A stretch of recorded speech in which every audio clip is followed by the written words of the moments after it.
Hello, welcome once again to Feel Good Services. My name is Philip Oforientumi, and I hope you're feeling good wherever you are today. Today we're going to talk about depression. I termed it Killing Me Softly. This is a condition that kills a lot of people, or a lot of people suffers from depression. And as we talked about in the previous video, we talked about stress. Depression is one of the conditions that could be brought on by stress, right? It is the stresses that brings about the depression. And as we mentioned, it could be from academia, it could be from marriages, it could be from having children, it could be from anything at all that will send you into the depression. Now, let me tell you about a story of a friend that I know personally. This is a single parent that raised her boys, two boys.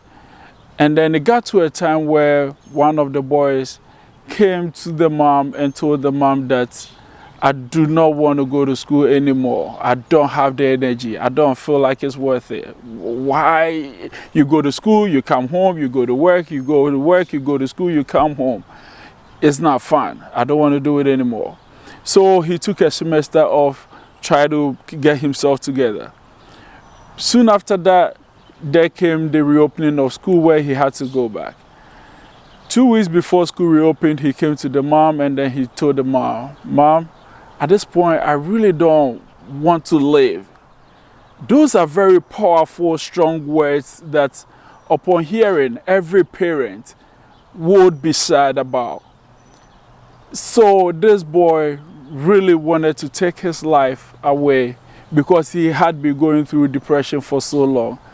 And it's very unfortunate that it was not noticed earlier and then to be able to seek help for that boy. Fortunately, it wasn't lost. It wasn't too late.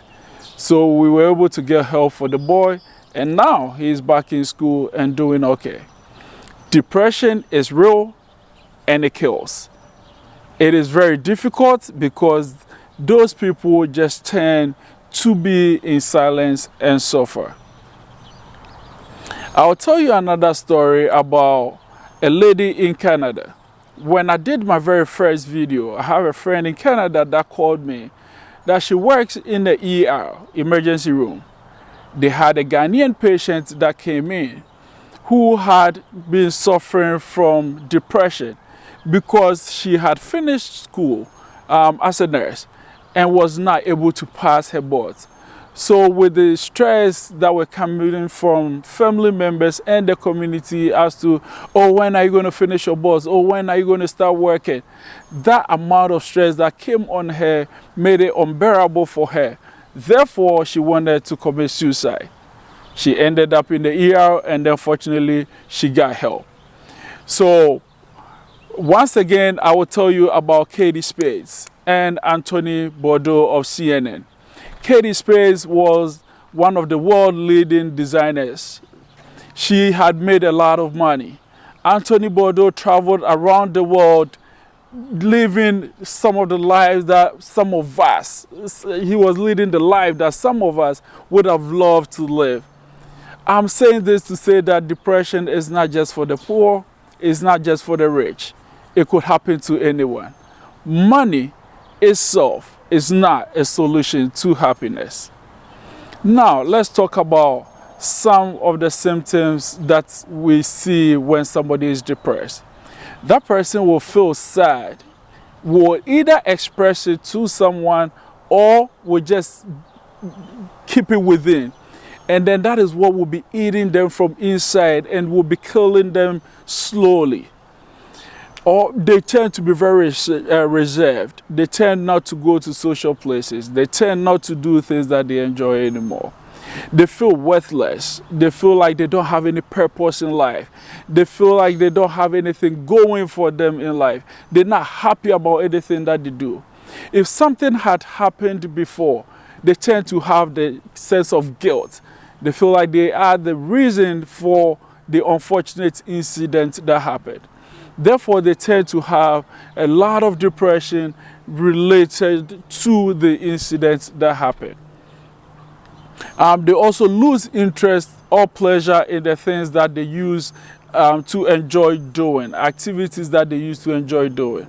So he might be in the band, he might have been enjoyed ice skating, he might have enjoyed soccer, he might have enjoyed doing anything at all, but then it comes to a point where he or she do not have the energy to go for any of those activities anymore.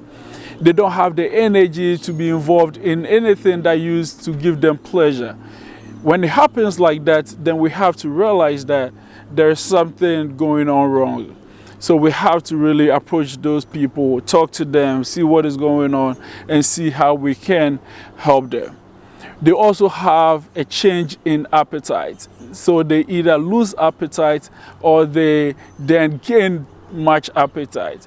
So depression does not necessarily mean loss of appetite, because sometimes they also tend to overeat to compensate for the mood in which they are.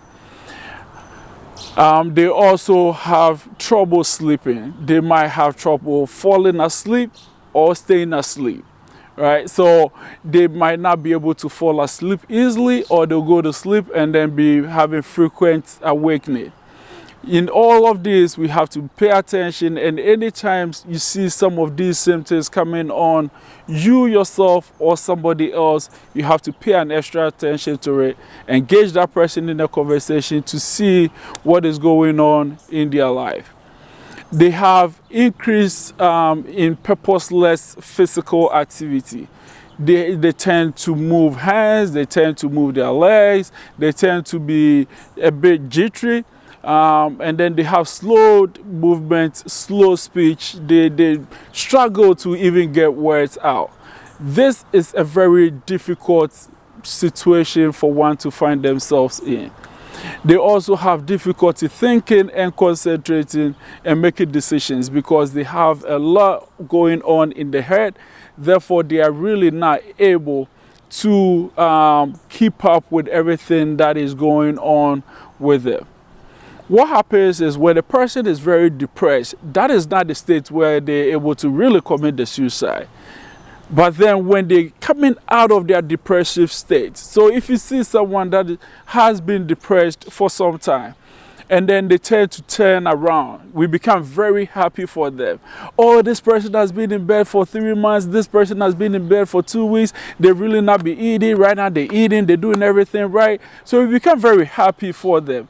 But what is happening is, that is when they tend to have the energy to act on the thoughts that they've had throughout the depressive state.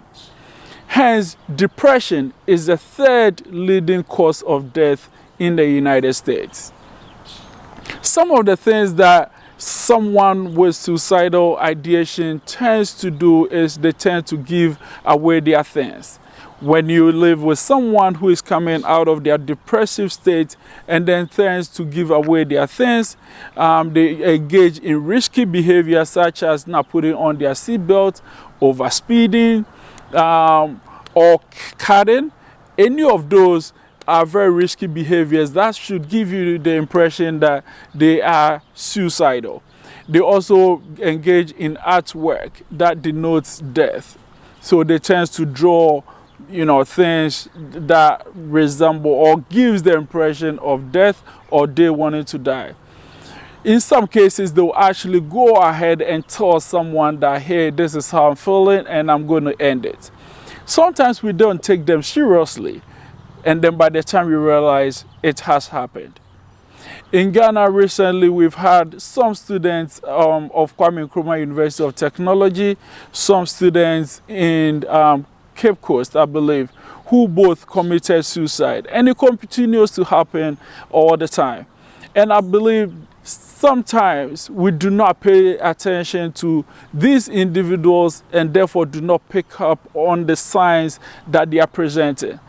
These are some of the things that are not talked about in the average home in Africa.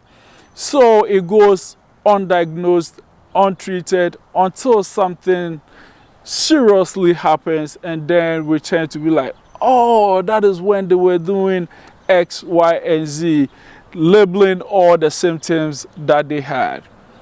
Women tend to attempt more with suicide, but men happen to be more successful with suicide.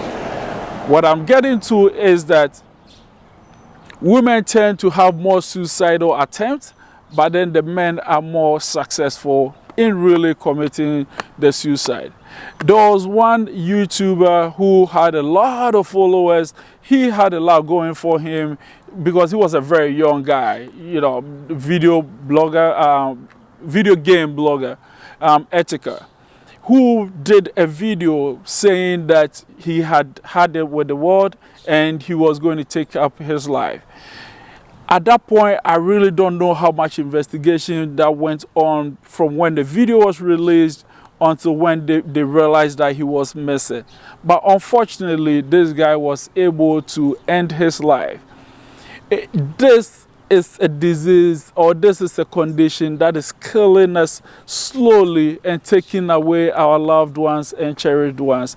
So please, let's make sure that we're paying attention to them, picking up on the signs and symptoms, and be able to help them at the time of need. Suicide is mostly completed in people in the ages under 24 and those over 65. There are so many other conditions that, or so many other stresses that leads to them committing suicide, and you can name it, from being too rich, being too poor, not being able to manage a condition, disappointing their family, infidelity, or you can name it. Whatever it is, it could lead someone over the edge. What will lead someone to be very depressed might not lead the next person to be very depressed. A stress that will come on you and will knock you down will go on somebody else, and that person will purely survive. In the same vein, what will make that person also depressed might not make you also depressed. Therefore, depression does not come about the same way, and is not also treated the same way, or do not present the same way for everyone. The most important thing is we're able to pick up on the signs and symptoms, and we're able to seek help or help them seek help if it's not ourselves. Once again, thank you very much for watching. Please subscribe to the channel if you've not done it yet, and click the bell so that